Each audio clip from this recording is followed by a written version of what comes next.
அனைவருக்கும் வணக்கம். நான் உங்கள் அறிவழகன்.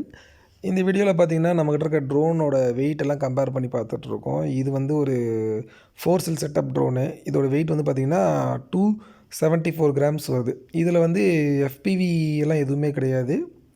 வெறும் ட்ரோன் மட்டும்தான்.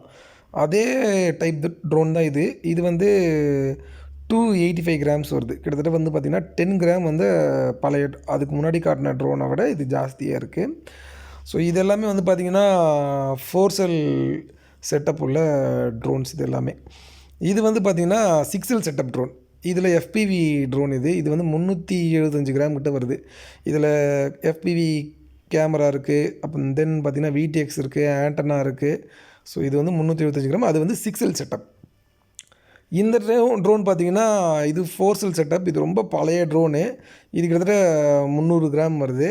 இதில் எஃபிவி செட்டப்பே இல்லை, இருந்தாலும் அது 300 கிராம் வருது. ஏன்னா அது ரொம்ப பழைய ட்ரோன் அப்படிங்கிறதுனால.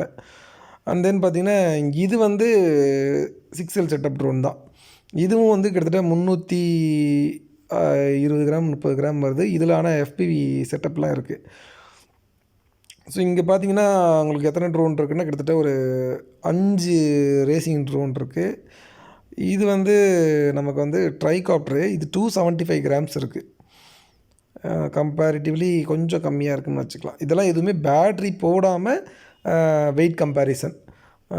கீழே இருக்கிறதெல்லாம் பார்த்திங்கன்னா டீ மோட்டர் இருக்குது. மேலே இருக்கிறதெல்லாம் வேறு டைப் ஆஃப் மோட்டர். 6 செல் செட்டப்புங்கிறதுனால அந்த மோட்டர்லாம் வேறு.